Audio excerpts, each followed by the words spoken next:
Hey friends, welcome back to the channel and welcome to my 2025 intentions as it relates to shopping this year. So many of you may know I completed a no-buy/low buy year in 2024, and I've had a few questions and also just wanted to do this video myself about how I was going to proceed in 2025. Now, if you missed my 2024 recap video, I will have it linked up above in the cards and down below in the description box. So, feel free to go watch that video after we're done here.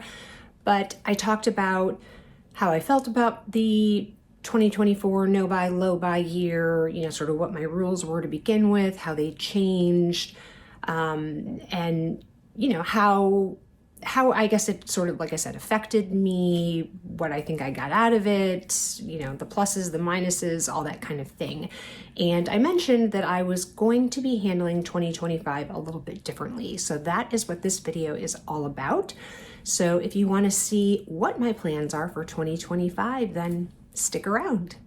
So before I get into that, I just wanted to show you this absolutely adorable little package that I just got. So both Amelia from Amelia Rose's Closet and Deb from Wild Unfiltered have this little chart, and I can't remember who, I think one of them gave it to the other one, and then I don't know, but anyway, it's an Etsy seller that sells these little sort of Vivian looking bag charms. And I'm not a bag charm kind of girl, guys. I really am not. But when I saw it, I think I first saw it on Deb's channel. And then I think Amelia has two of them. I reached out to Amelia and I was like, okay, I need a link, please. Those are absolutely adorable. So I will put the Etsy link down below, and just so cute. But look at this. First of all, how cute is this packaging? And then there's this little note on here that was stick. First of all, look at this little envelope, and the details in this are so cute. So it's like this little envelope that has like this little kind of butterfly, and then it opens like this. So cute. And then a really sweet note, thanking me for my support. Just a really, really nice touch.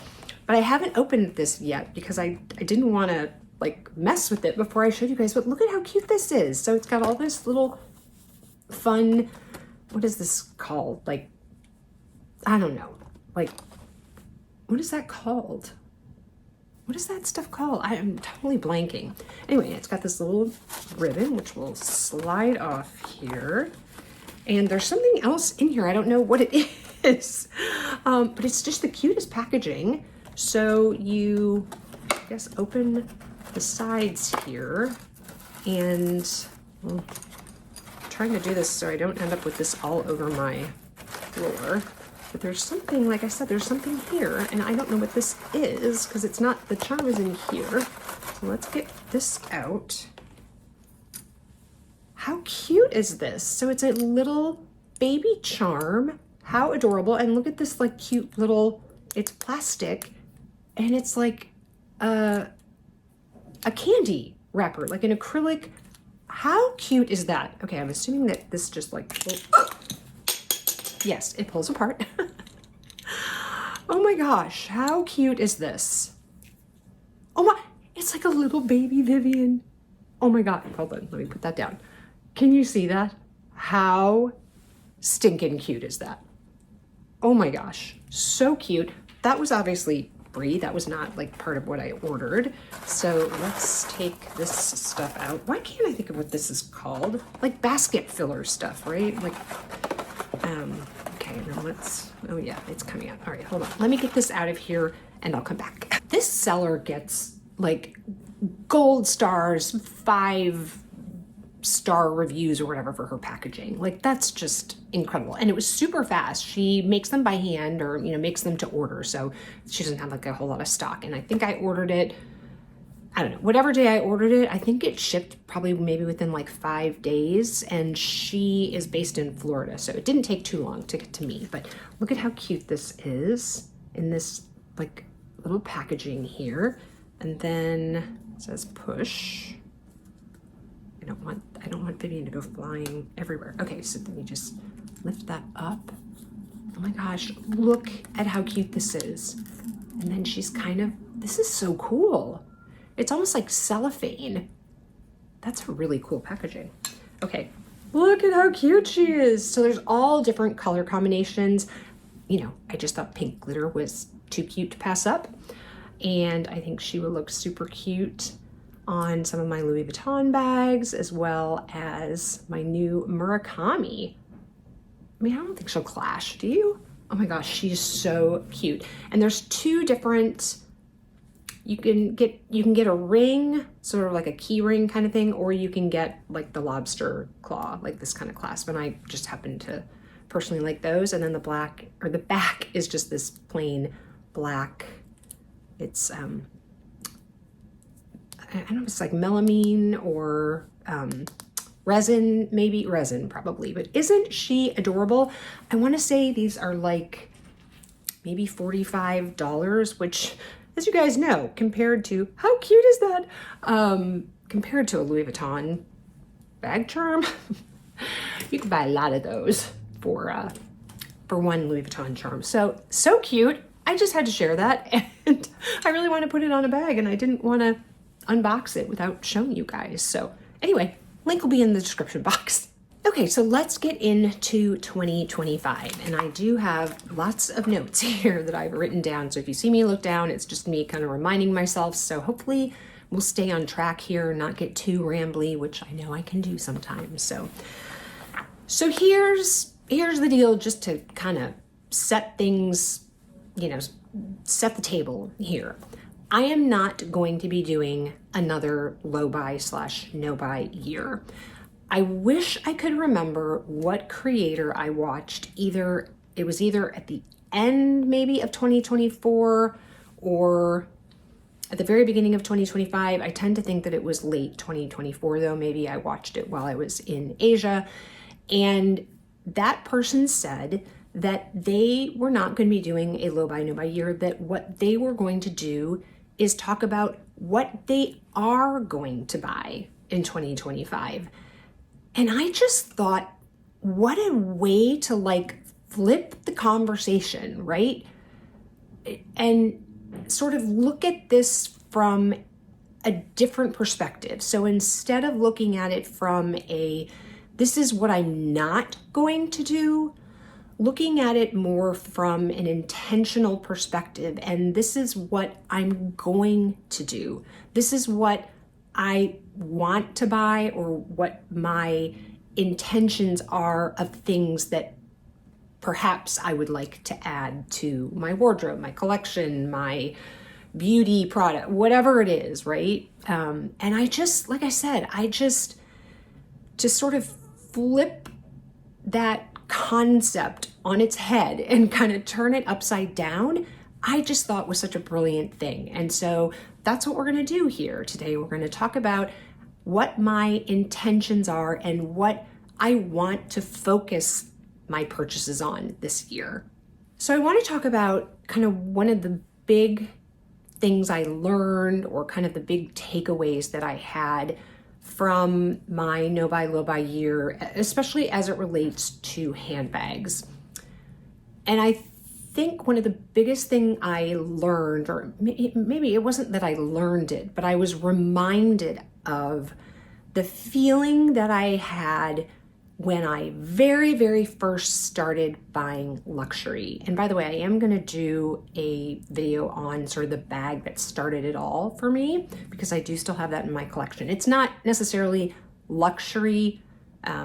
It was anyway, but I'll do that video. But my point is, this sort of took me back to, like I said, those feelings that I had when I very first got into luxury, and when I bought my first luxury bag. But just those feelings, right, of that first bag you bought, and you're just so excited about it. And because you, or at least me at that point, only had one luxury bag in my collection, it it was exciting and you used it every day and you were proud to use it. And just all of those feelings, like I said, because it was the only one you had. And I feel like what my no buy, low buy year did as it related to bags sort of took me back to those early days where, I wasn't buying a bag every month or multiple bags in a month. It really, like I said, took me back to that. And I definitely think when I look back on 2023, which was the first year that we lived here in New York, that I kind of got caught up in that, big city, big lights, having access to every luxury brand under the sun, basically. I mean, I think, with the exception of, a couple of French brands maybe that we don't have here. But kind of other than that, you can buy anything in New York. And I think coming from a situation where there was not a luxury boutique within 500 miles of my location before, to now not only having access to one boutique of each of these different brands, but multiple, right? I could go to Fifth Avenue, I could go to Soho, I could go to Hudson Yards, I could go downtown. I mean, they're literally everywhere you go. I think I just really got caught up in that excitement and like I said, the access, the pure access, the ability to go to launches, right? I mean, I remember watching vlogs of people who live in London or Paris or New York or Chicago, places where they have all of these boutiques, and they would go on launch day, right? They would go see the brand new collection and what they were showing and what they were buying. And I never had that ability before. The very first time I was ever able to go to a launch was when we did our month sort of trial run. So this was actually before I started my channel in 2022. So I started my channel in, I think it was August of 2022. In June of 2022, we spent a month, we rented an apartment and spent a month here in New York to just test out and see how we liked it. It was obviously going to be very different than living in Kansas City. And while I was here, the 22A collection launched, which it's normally in June. And I remember I got to go to the boutique. I had an appointment. I even vlogged it. Even though I hadn't started my channel yet, I was preparing videos to launch in August. And so I filmed it, etc. And I just remember being so excited that I was actually getting to attend a launch and seeing what that was like and going able to touch pieces in person and pieces that I would have never had access to, because by the time I was able to order them, because I think at that time they had already moved into you have to be in person for the first week. And so a lot of the really great pieces would be sold out, right? And so I remember just being so thrilled to be able to do that. And so, moving here and being able to do that for every Chanel launch, or, doing all of my shopping vlogs. I think, like I said, that I just got caught up in the excitement and the sheer availability of all of that and just bought to buy, which is a horrible reason to buy things. Now, please don't misunderstand me. I did like what I was buying, and I certainly didn't buy them thinking, oh, I'm going to sell this next year. I didn't think that I was buying it to just buy it. But I think looking back on it, right? Hindsight is 20/20. I think looking back on it, I realized that some of the items, not all, but some of them were probably a just buy to buy. I think another thing that I got caught up in, and I don't have this written down, it just sort of popped into my head. And the reason why I think this may have also played a role in it is why I made my couple of purchases at Fendi this year. And if you missed that video of the unboxing, and then in my no buy low buy monthly recap for that month, I talked about why I thought I purchased those items, because they were both in violation of my no buy low buy rules. And spoiler alert, if you don't need to go watch the video, is that essentially I felt guilty. I felt guilty that I hadn't purchased anything all year. I felt guilty that I was going into boutique to, look at things, really knowing in the back of my mind that I wasn't going to be buying any of the bags, just because the colors didn't really speak to me, but I wanted to go see the collection. I wanted to film for you guys. But because I was on my no buy low buy year, I knew that those 4 bags that I was allowing myself to buy were like precious commodities to me, right? I mean, I really had to be considered about, if I can only buy 4, I can't waste a bag on just any bag. It has to be an amazing bag. It has to be a bag that, makes my heart sing, as Minnie would say, and sparks joy, as Marie Kondo would say. I was very considered. And so I kind of always knew, seeing the collections ahead of time, whatnot, that none of them really did that for me. But, I still wanted to go film, etc. And like I said, I think that I felt guilty taking up some of my sales associates' time. I mean, I had also gone in to get an alteration, but I felt guilty. I did. And I talked about that, like I said, in that recap. And now, kind of looking back at 2023 and thinking about that sort of guilt concept, I would not be surprised if some of the purchases that I made, if I went through my closet of ones that are left or whatever, and try to think about the mindset that I was in when I purchased them, is that I would venture to guess that, there's probably a handful there where like I said, I just kind of either felt guilty, not that I felt pressured.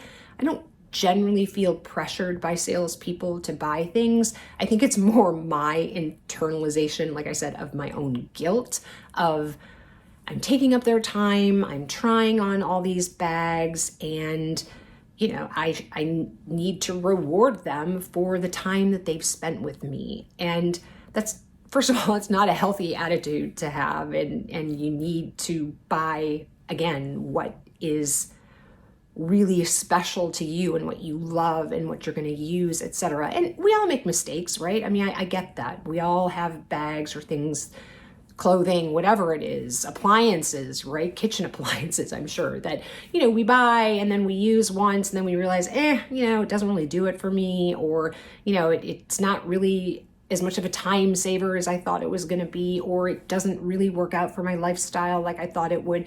We're all going to make mistakes. I'm not saying that by doing a low buy, no buy year that it makes you perfect by any means in your purchases.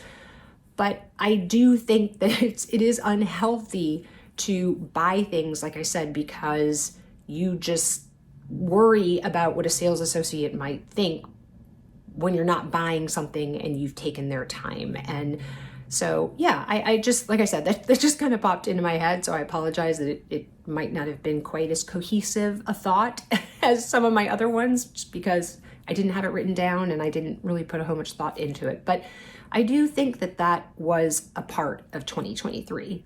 So as I said, what I really learned from last year is that I need to give a lot of consideration to the purchases that I'm making. And I really, really need to sit with it. I need to really think about, does this bring me joy? Does it just make my face light up and beam and glow, etc.? And as I mentioned in one of the prior videos, I think the no buy low buy year, is that some of you have mentioned that you think that, I don't know, I look happier, I look healthier, I look whatever. And some of that I'm sure is the weight loss and whatever, but I think a lot of it has to do with first of all, just how I feel as a person. And I think maybe some of that is coming off on camera and just that I am happier. But I also think it's when I'm unboxing something, it's because I am just truly and genuinely ecstatic about that item. And that's how I want to move forward.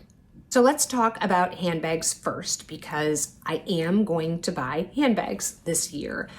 I am not going to have a specific number, although I sort of am floating around maybe the 6 number in my head, but if it's less than 6, fine. If it's a little more than 6, it's fine. I'm not, like I said, going to put a hard and fast, I will only buy X number of bags per year.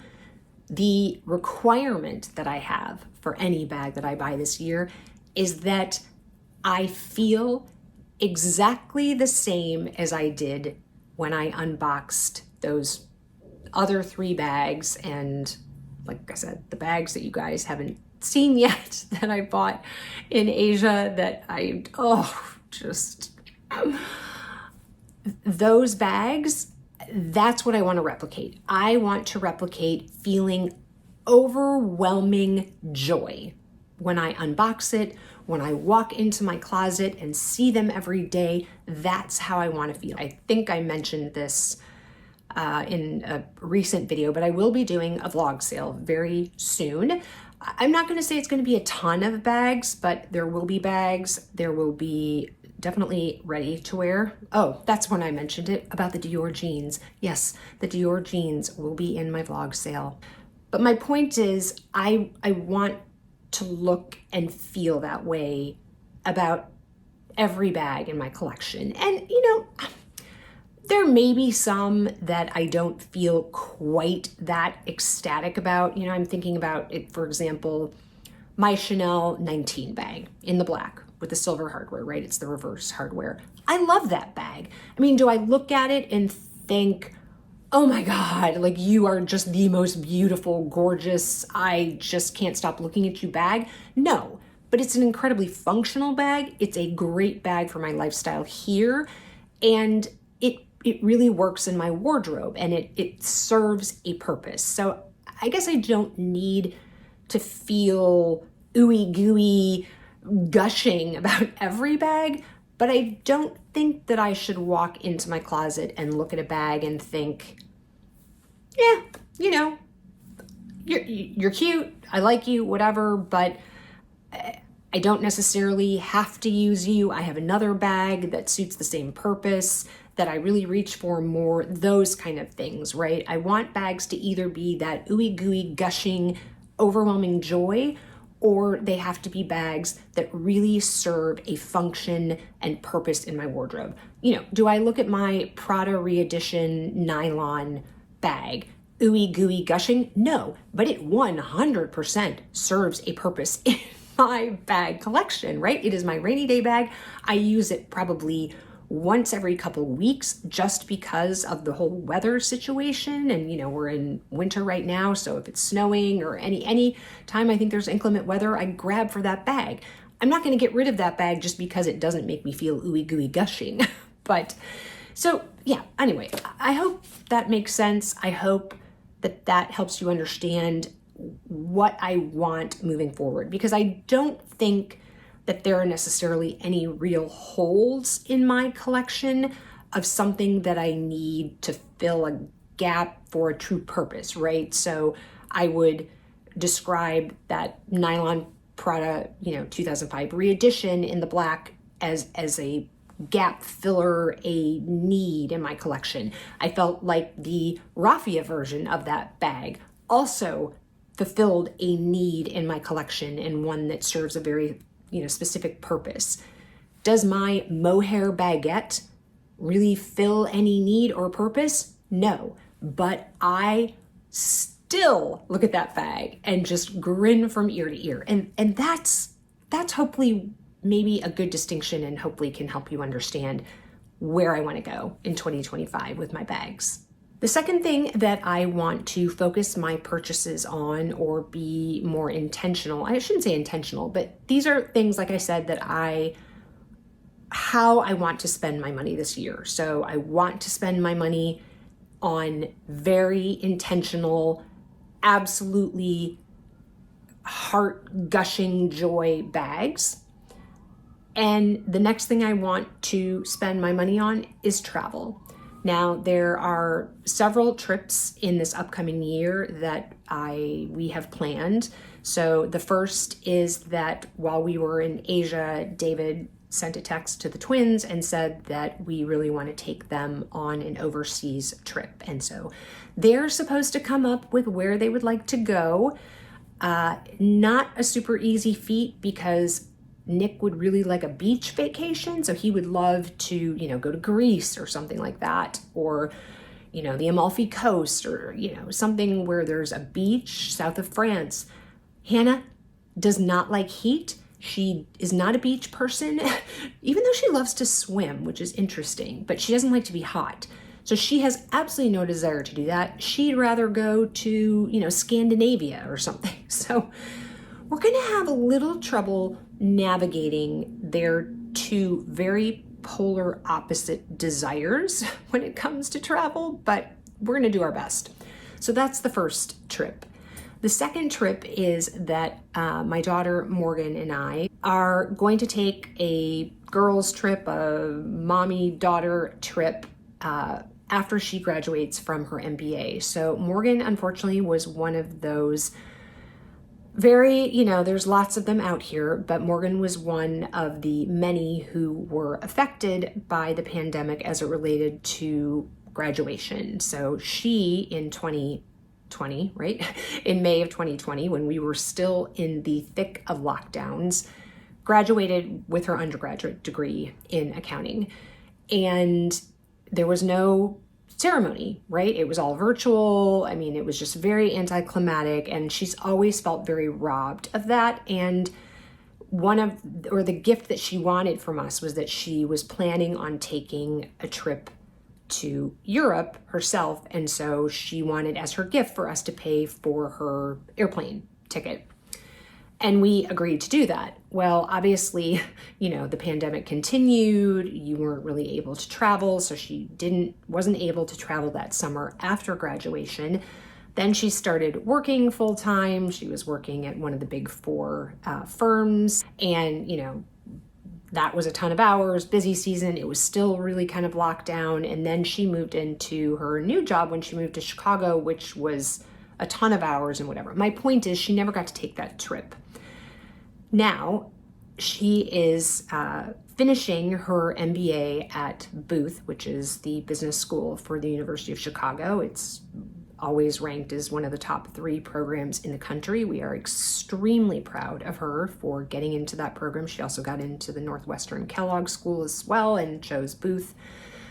And we're thrilled for her. And so she's actually traveling back and forth now every weekend to Chicago to finish her last 2 quarters. And she will graduate with her MBA in June. And so I told her, okay, as sort of a combination undergraduate graduation gift and MBA graduation gift, why don't we, meaning you and I, take a girls' trip? And obviously then I will pay for everything. We were going to pay for her airfare when she was going to take a solo trip, and now, like I said, we're going to go together, and obviously it will be on our dime. So that's the second trip. And then the third trip, of course, is the upcoming Paris meetup for the Handbag Tribe in August. And so I'm actually hoping that I can combine either the trip with Morgan or the trip with the twins and David to that trip so that, I can sort of save a little bit on airfare and not take 3 separate trips, but we'll see how that works out. But that is my intention, and travel is something that's really, really important to me. I really learned that actually when I went to go meet the Handbag Tribe for the very first time in 2023. Yeah. And it just, I remember being in London. I was actually on my way to go meet some of the group for the very first time. I had just arrived and, dropped my bags and sort of refreshed a little bit, and then headed to Harrods. And I remember walking to the tube and just having that incredible feeling of what it's like to travel again. And, I hadn't traveled since 2021 with David when we went, to Europe, and that's when I got my Birkin. And I remember thinking, I wish he was here for me to share that with. And it creates so many amazing memories, whether it be by yourself or with others. And, that's one of the reasons why then we took this trip to Asia. It's really refueled my desire to travel and to use some of our disposable income on travel, on, whether it just be the two of us, whether it just be me, or whether it be us with some of our kids and family members. Like I said, it creates so many amazing memories, and memories that last a lifetime, as opposed to what did you get for Hanukkah last year? Because they don't remember what they got for Hanukkah last year, but trips are things they absolutely remember. The next thing that I want to be intentional about purchasing is some more jewelry. I will 100% say I have been extremely influenced by Dale's Fred purchases. And I thought we had a Fred's here in New York because I wanted to go look, and I don't think that we do. And I unfortunately passed up a ton of opportunities to go look. I did look in the cases, like I walked around a couple of the stores in Asia, but most of them, there were very few staff people there, and there were already customers waiting, and I just didn't want to hold up David when we were in a mall or something. And so I kind of looked around, like I said, at some of the cases and saw the pieces in person, but I didn't get to try anything on. And I just thought I would be able to do that in New York, and I don't think I can. I'll look again, but I don't think we do. So that's definitely one of the things that I want to look at while we're in Paris in August. And speaking of which, I'm sure that the purchases that I make between now and August will be affected by my plans of buying in Paris, right? Because if you guys know me, you guys know I love a deal and I love to be able to purchase things at a lower price, whether it is buying through a department store, so I get, gift cards, or notes in the case of Nordstrom, whatever it is, points, and I'm able to apply that to future purchases so that every purchase I then make thereafter is reduced by some amount, or whether it is shopping especially in Europe, where not only are the prices lower to begin with than they are in the United States, and I don't have to pay tax on top of it, I then also get a refund in the VAT back. So,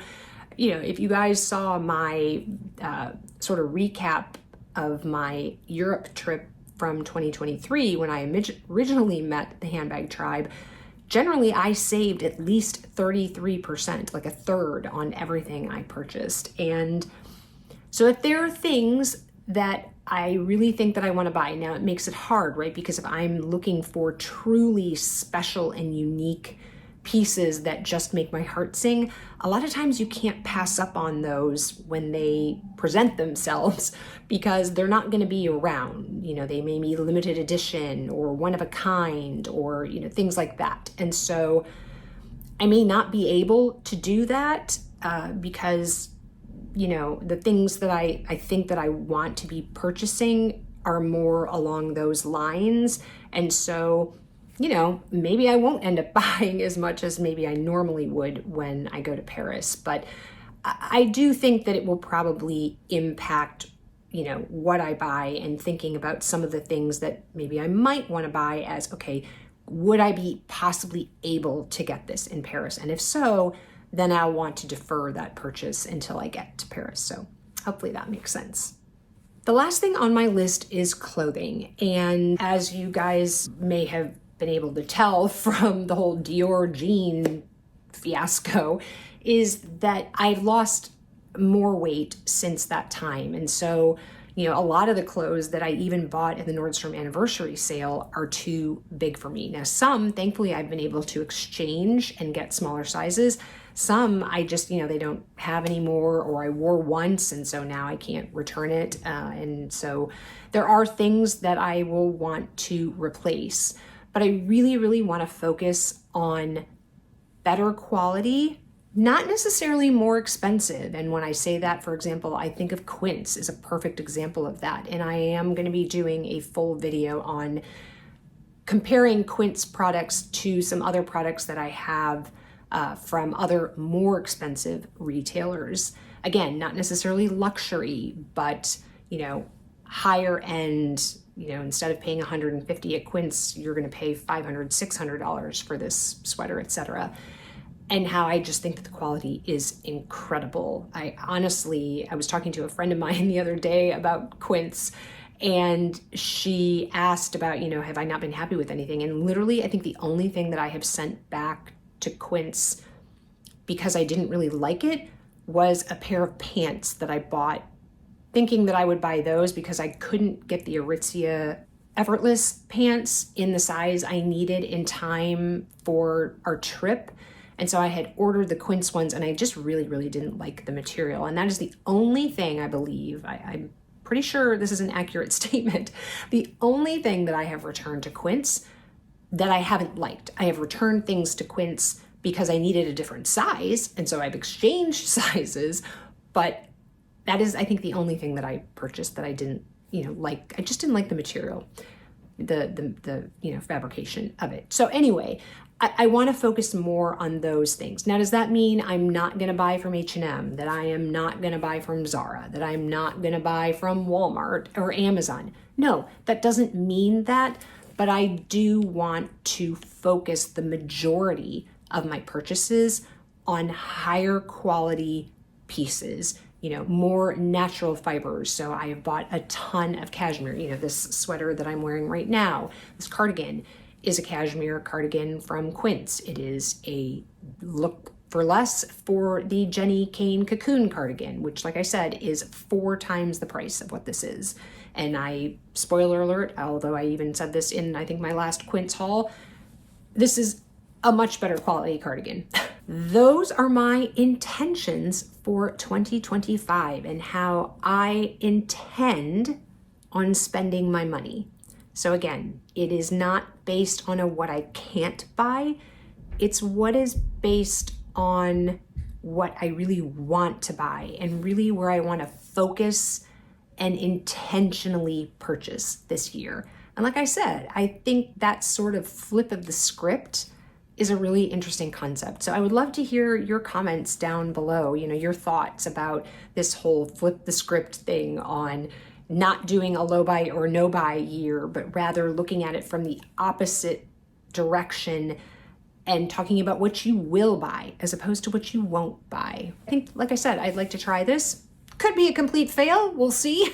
If I end up feeling at the end of 2025 how I did in the end of 2023, then it was definitely a fail. But I feel like what I've learned in 2024 will make 2025 a real success. So, like I said, let me know your thoughts in the comments below. If you enjoyed the video, please give it a thumbs up. It does help the algorithm. And also in the comments, let me know what your plans are for 2025. Are you going to do a no buy, low buy? Are you thinking more like I am, where you just, you really want to think about what you do want to buy? Let me know those in the comments. Love to see where you guys are. If you enjoy this kind of content, love to see you back here. Click the subscribe button and the notification bell. That way you'll know every time I upload a video. If you haven't had enough, there'll be another video over in the corner here for you to watch. And wherever you are, I hope you are having an amazing day or evening. And I'll catch you in the next one. Bye, guys.